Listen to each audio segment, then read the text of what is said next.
We're going to move on now because Sunday, of course, is a special day for Christians, but we acknowledge that faith comes in all shapes and sizes. And each week on The Political Correction, we aim to talk to someone at the heart of his or her community to talk about what brings us together. In other words, our common ground. Well, yesterday I sat down with the director of Maidenhead Synagogue, Rabbi Dr. Jonathan Romain, to get his take on some of the big stories of the week, starting, of course, with the Jubilee weekend. Here's what he had to say.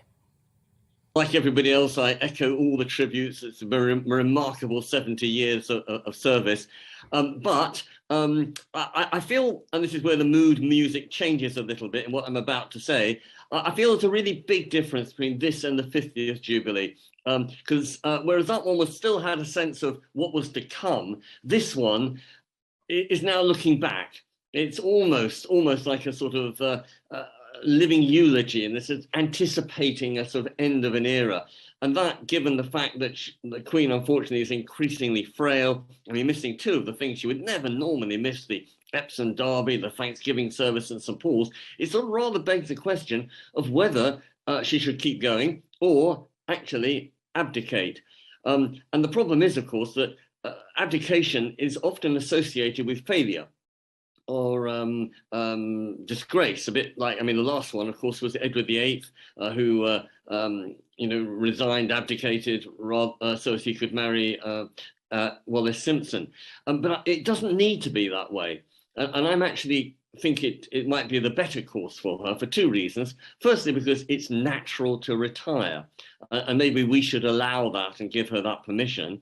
And second, it would give her successor, Prince Charles, a chance to have a decent innings and actually do the job he's been trained for so many decades himself.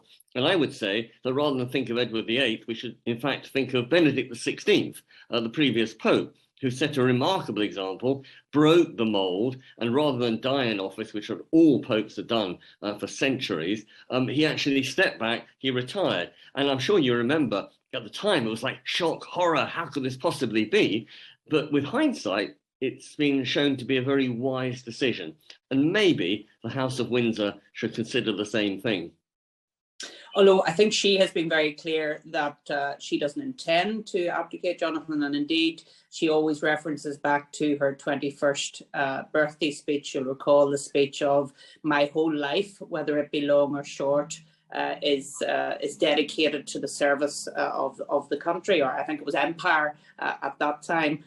So I don't think she's of a mind to abdicate, but I understand why you're saying that. Yes, I mean, she said that, of course, but she said that 70 years ago, and conditions change. And also, she could still be of service from behind the scenes and being supportive of Prince Charles should he take over. And I'm quite sure she would still have advice to give, as always in private, to the other members of the royal family. But I almost feel it's sort of... we're pushing her too hard to expect her to keep going when she clearly cannot do so. I mean, the only time I've ever felt deeply ashamed, recently at least, is when I met Pope John Paul II in the year before he died.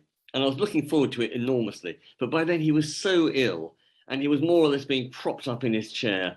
And I felt so bad at having almost forced him out of his bed. It wasn't just me, it was with a group of others, to keep going. And I felt this is not right. And I just think we should pay tribute to the Queen, allow her to retire, maybe call it something other than abdication, if that's got sort of a dirty association to it. But I think it's time for her to step back and for us to allow her to step back gracefully.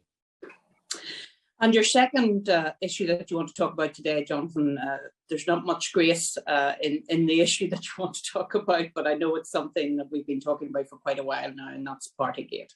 Yes, and I have to tell you, I was initially very torn, but I've reluctantly come to the decision that Boris Johnson should resign. And let me explain both why and also the reluctance.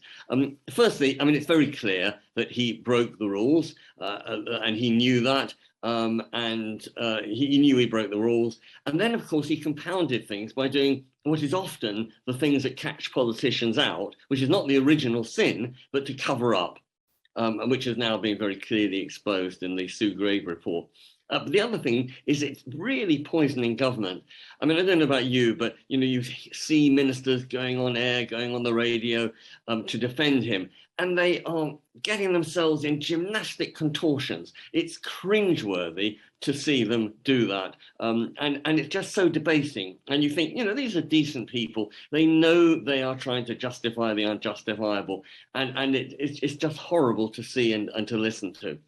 Now, my reluctance is because actually I think he's done quite a few good things. I mean, the furlough scheme during COVID, the latest sort of help for cost of living, being very forthright in support for Ukraine. So it's almost a shame that he should go down for something fairly petty, if you like, which is having a few drinks and breaking rules. But, he did do that. And he did do it, as I'm sure you remember, and I remember, when we weren't doing it. And I just feel that the bad example, the loss of trust, has now become so bad, so toxic, that really he ought to do the right thing before he is forced to do the right thing. And of course, the parliamentary committee still has to report, and presumably that will have a huge impact. And that's the next piece that's coming, probably. Yes, and also I think next month or later this month, 2 by-elections, one in a red wall seat, one in a safe Tory seat. And if the country does what the people at St Paul's Cathedral did yesterday and boo certainly with their votes, then he's going to be in trouble. And I think that the support that he still seems to have within the Conservative Party will melt away. But it's not a matter of being for or against Johnson or the Conservative Party. It's a matter of moral integrity. And we've been talking about the Queen and her moral integrity. And goodness gracious, if this isn't a time to stand up for it, then when is? And one of the issues you mentioned there in the context of the Prime Minister was Ukraine. And of course, we should remember that that horrible invasion is still going on. People are still losing their lives in Ukraine. And we've passed now the 100-day mark. And I know you wanted to share some thoughts about Ukraine as well, John. Yes, there's been sort of talk in the air about whether one should take it a stage further on this side of the war, that is, and assassinate President Putin. And I must admit, when I just say those words, part of me recoils in horror, because it's not a nice thing to say or do. But again, it's a little bit to do with our associations. I mean, we think assassination, think of John F. Kennedy, think of Martin Luther King, which we would all condemn. But of course, what's important about those assassinations is that they were peacetime. Whereas when you're in a war, it's different. And it seems to me that it makes no sense when you're in a life and death battle to sort of try and kill the frontline troops and not try and kill the commander. Especially if the frontline troops are often very innocent, if you like. They weren't the ones that initiated the war. It's actually the commander behind the scenes who did so. And in fact, there's a 1907 Hague Convention which bans assassination, but in peacetime. Whereas it is seen as a legitimate effect of war. And it seems to me that it would be morally justified if it was actually to end Ukraine war. Now, of course, there are a couple of reservations here. One is that it might lead to revenge killings. And an immediate backlash might be something awful like, I don't know, Russia dropping chemical weapons on Ukraine. So that has to be put into the balance. And the other question mark is what will be the consequence or the unintended consequences? I mean, will it mean that somebody from his inner circle, even worse, even more hardline, will take over and will pursue the war with even greater cruelty and rigor? Or will it lead to a change of direction, a bit like Khrushchev taking over after Stalin? So, those in the know will have to make a sort of informed judgment about what's more likely to happen, a better Russia or a worse Russia. But certainly it's a topic that I've been thinking of, and I'm sure many people at the very highest leadership are thinking of too. But morally, it seems to me there is no reason in wartime why that should not happen if the government thinks that will lead to a better outcome. And I have to say, I was thinking about Putin recently because I noticed that the Ukrainian courts had captured some soldiers, and they give them a sentence of life imprisonment in Ukraine.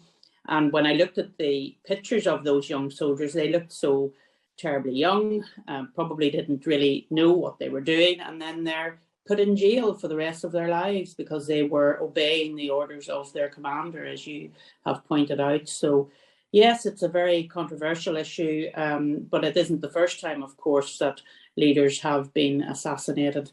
And yeah, I'm sure we'll get a reaction to that, Jonathan, indeed. So thank you so much for joining us on Common Ground. It's been a little while, so it's great to see you back again and to hear your thoughts. Thank you.